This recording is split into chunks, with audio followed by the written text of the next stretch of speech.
എല്ലാ കൂട്ടുകാർക്കും ശുഭരാത്രി നേർന്നുകൊണ്ട് നമുക്ക് ജാനകിയുടെ അബിയുടെയും നാളത്തെ നല്ലൊരു പ്രൊമോ വിശേഷം കേട്ടാലോ. അതിനു മുമ്പായിട്ട് ആദ്യമായി കാണുന്നവരാണെങ്കിൽ ചാനൽ ഇഷ്ടപ്പെട്ട ഒന്ന് സബ്സ്ക്രൈബ് ചെയ്യാൻ മറക്കരുത്. വീഡിയോ ഇഷ്ടപ്പെടുവാണെങ്കിൽ ലൈക്ക് ചെയ്യാനും കമന്റ് ചെയ്യാനും മറക്കരുത് കേട്ടോ. അപ്പൊ നമുക്ക് നേരെ വിശേഷത്തിലേക്ക് പോയാലോ. അങ്ങനെ ഇന്നത്തെ വിശേഷം നമ്മൾ കണ്ടു. നകുലൻ എന്ന് പറയുന്ന ഒരുത്തനെ ജാനകിയെ ഹോസ്പിറ്റലിൽ അവിടെ വെച്ച് കണ്ടു കഴിഞ്ഞപ്പോൾ തന്നെ അവന്റെ സമനില തെറ്റുവാണ്. കാരണം അവൻ കുറെ കാലമായിട്ട് കാണാൻ കാത്തിരുന്നൊരു മുഖമായിരുന്നു ജാനകിയുടെ. അവർ തമ്മിൽ എന്താ പ്രശ്നം എന്നറിയത്തില്ല. ഒരുപക്ഷെ ഇതിനു മുമ്പ് ജാനകിയെ കല്യാണത്തിനൊക്കെ മുമ്പ് ഒരുത്തിന് ഉപദ്രവിക്കാൻ ശ്രമിച്ചിട്ടുണ്ടായിരുന്നു. അതിനുശേഷമാണ് ജാനകിയെ സൂര്യനാരായണൻ സ്വന്തം കമ്പനിയിലേക്ക് കൊണ്ടുവന്ന് തന്നെ. അത് സൂര്യനാരായണന്റെ ജാനകി പറഞ്ഞിട്ടുണ്ട്. ഇനിയിപ്പോൾ അവനാണോ ഇതൊന്നും പറയാനും പറ്റില്ല. പക്ഷെ അവന്റെ സമനില തെറ്റിയ പോലെയുള്ള പെരുമാറ്റമായിരുന്നു പിന്നീട് അവൻ കാഴ്ചവെച്ചേ. നകുലിന്റെ കൂടെയുള്ള ആള് നകുലിനെ ഒന്ന് അന്വേഷിപ്പിക്കാണ്ട് ശ്രമിച്ചു. പക്ഷെ നകുലിന് അതൊന്നും ഏറ്റില്ല. നകുലൻ പറഞ്ഞു, എനിക്ക് അവളെ കണ്ടെത്തണം, അവളിവിടെ വന്നിട്ടുണ്ട്, ഞാൻ അവളെ കണ്ടെന്നും പറഞ്ഞ് ഭയങ്കരമായിട്ട് വയലന്റ് ആവുകയാണ്. ഈ പരിസരത്ത് എവിടെയോ ഉണ്ട്, അവളെ എനിക്ക് കണ്ടെത്തണം എന്നൊക്കെ പറയാം. ഇതിന്റെ കാരണം എന്താണെന്നറിയില്ല. ഒരു പക്ഷെ നകുലൻ ജാനകിയെ അന്വേഷിക്കുന്നതിന്റെ കാരണം എന്താണെന്നറിയത്തില്ല. അവർ തമ്മിൽ എന്തോ ഒരു പ്രശ്നം ഉണ്ടെന്ന് ഉറപ്പായി.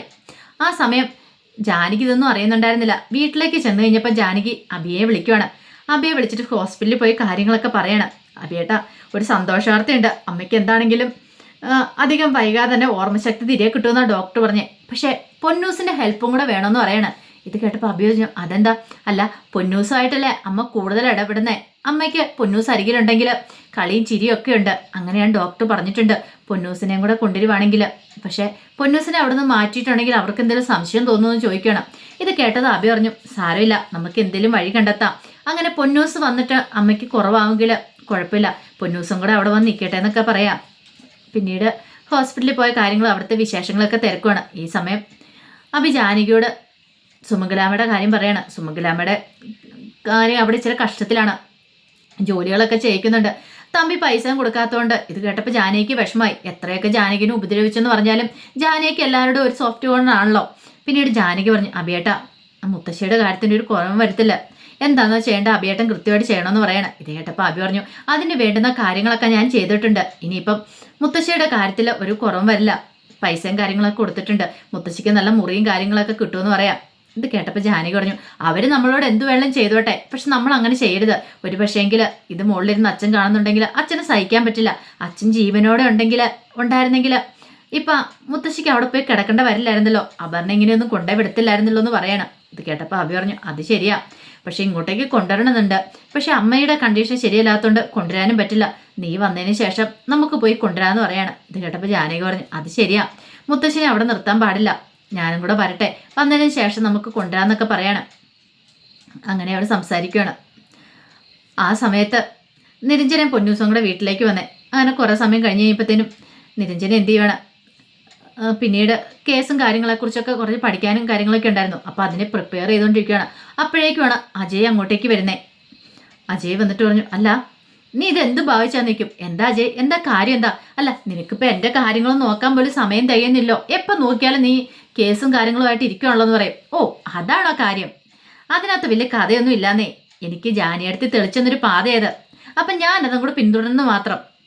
എൻ്റെ അച്ഛനൊരു വക്കീലല്ലേ, ഒന്നാന്തരം പേര് എടുത്ത് അറിയപ്പെടുന്നൊരു വക്കീല്. അപ്പം അച്ഛൻ്റെ മോളല്ലേ ഞാൻ. അപ്പം പിന്നെ എനിക്ക് എന്താണെങ്കിലും ആ ഒരു കഴിവ് കിട്ടാതിരിക്കില്ലോ. ആ ജാനിയടുത്തേ പറഞ്ഞ്, ഇങ്ങനെ നമ്മൾ വെറുതെ തളർന്നിരിക്കരുത്. പെണ്ണിന് ചിലപ്പം മാനസികമായിട്ട് പല ബുദ്ധിമുട്ടുകളാണ് ഉണ്ടാകാം. ഒരു പുരുഷൻ സ്നേഹിച്ച് കഴിയുമ്പോഴത്തേനും അവൻ്റെ സ്നേഹം സത്യമാണെന്ന് അറിഞ്ഞ് ആ പുറകെ പോയിട്ടുണ്ടായിരിക്കാം. പക്ഷേങ്കിൽ അത് കപടമാണെന്ന് അറിഞ്ഞു കഴിയുമ്പോഴത്തേനും അവളുടെ സ്വഭാവം മാറും. അവൾ പിന്നെ അതിനെ പ്രതിരോധിക്കാണ്ട് തുടങ്ങും എന്നൊക്കെ പറഞ്ഞ് നിരഞ്ജന അങ്ങോട്ട് കത്തി കയറുവാണ്. ഈ സമയം അജയ് പറഞ്ഞു, നീ എന്തൊക്കെയാണ് നിരഞ്ജന പറയണേ, എനിക്കൊന്നും മനസ്സിലാകുന്നില്ലെന്ന് പറയണേ. ഇത് കേട്ടപ്പോൾ നിരഞ്ജന പറഞ്ഞു, ഇപ്പം എൻ്റെ ജീവിതം എന്ന് പറഞ്ഞിട്ടുണ്ടെങ്കിൽ ഇതേ കോടതിയും ഈ കേസും കാര്യങ്ങളൊക്കെയാണ്. എനിക്ക് ഒന്നിനെക്കുറിച്ചും ചിന്തിക്കാൻ സമയമില്ല അജയ്. പണ്ട് നിന്റെ പുറകെ സ്നേഹിച്ചിടുന്ന നിരഞ്ജനയല്ല ഞാനൊരു വക്കീലാണ്. ആ കാര്യം നീ മറന്നു പോകുന്നുണ്ട്. ഒരു പക്ഷേ നിന്റെ കൂടെ ഞാൻ കൂടിയിട്ട് പോലും നിനക്ക് എനിക്കിങ്ങനെ ഒരു കഴിവുണ്ടെന്ന് മനസ്സിലാക്കാൻ സാധിച്ചില്ലോ. ഒന്നുമല്ലേലും എന്നെ പ്രാക്ടീസിന് പോലും വിട്ടിരുന്നില്ല. നീ പഠിച്ചെന്ന് പറഞ്ഞിട്ട് ലോ പഠിച്ചെന്ന് പറഞ്ഞിട്ട് കാര്യമില്ല. നിന്റെ കൂടെ വന്നിട്ട് നിനക്ക് അതിനോട് താല്പര്യം ഇല്ലായിരുന്നല്ലോ. പക്ഷേ ജാനിയടുത്താണ് പറഞ്ഞത് നിനക്ക് അങ്ങനെ ഒരു കഴിവുണ്ടെന്ന് പറഞ്ഞ്. ഇത് കേട്ടതും അജയ് പറഞ്ഞു, ഒന്ന് നിർത്തുന്നുണ്ടോ എന്ന് ചോദിക്കുകയാണ്. അപ്പം നീ ഇതങ്ങോട്ട് കണ്ടിന്യൂ ചെയ്യാൻ തീരുമാനിച്ചല്ലേന്ന് ചോദിക്കും. അതിനെന്താ സംശയം ഇരിക്കുന്നേ? ഞാൻ അജയുടെ ഒരു കാര്യത്തിൽ ഇടപെടാൻ വരുന്നില്ലോ. അജയൻ മുമ്പ് എന്നോട് എന്താ പറഞ്ഞേ? എൻ്റെ കാര്യത്തിലൊന്നും ഇടപെടാൻ പറ്റില്ല, എനിക്കിഷ്ടപോലെ ജീവിക്കും എന്നല്ലേ പറഞ്ഞേ. അപ്പോൾ അതുപോലെ തന്നെ ഞാനിപ്പം ജീവിക്കുന്നേ. അജയുടെ കാര്യത്തിൽ ഇടപെടാൻ പറ്റുന്നില്ല. അജയ്ക്ക് അജയുടെ വഴി, എനിക്ക് എൻ്റെ വഴി. എല്ലാവരുടെയും കൺമുന്നിൽ നമ്മൾ ഭാര്യ ഭർത്താക്കന്മാരായിരിക്കും. പക്ഷേങ്കിൽ ബെഡ്റൂമിലും അങ്ങനെയുള്ള കാര്യങ്ങളും എന്നെ ഒരു ഭാര്യയായിട്ട് പ്രതീക്ഷിക്കേണ്ട കാര്യമില്ല. കാരണം എനിക്കതിന് ഒട്ടും താല്പര്യമില്ല അജയ് എന്ന് പറഞ്ഞിട്ട് നിരഞ്ജന അങ്ങോട്ടേക്ക് പോവാണ്. അജയ്ക്ക് മുഖത്ത് അടിയേറ്റ പോലെയായിപ്പോയി. അജയ്ക്ക് മനസ്സിലായി നിരഞ്ജന പണ്ടത്തെ പോലെയല്ല, അവള് നല്ല ബോൾഡായിട്ടുണ്ട്. അന്ന് തൻ്റെ കല്യാണത്തിന് സമയത്ത് ഗുളിക കഴിച്ച് ആത്മഹത്യ ചെയ്യാൻ ശ്രമിച്ച പെണ്ണാണ്. പക്ഷെ ഇപ്പോഴവൾ അങ്ങനെയല്ല. അവൾ കരുത്താർജിച്ചിട്ടുണ്ട്. ഇങ്ങനെ പോയിട്ടുണ്ടെങ്കിൽ അവളെ പിടിച്ചാൽ പോലും കിട്ടത്തില്ല. അവളോട് തനിക്ക് സ്നേഹമുണ്ട്. പക്ഷേങ്കിൽ ഹണി റോസുമായിട്ടുള്ള ബന്ധം, തനിക്ക് ബിസിനസ്സും കാര്യങ്ങളൊക്കെ ഉണ്ട്. അത് മുന്നോട്ട് എങ്ങനെയും കൊണ്ടുപോകണം, പണം സമ്പാദിക്കണം.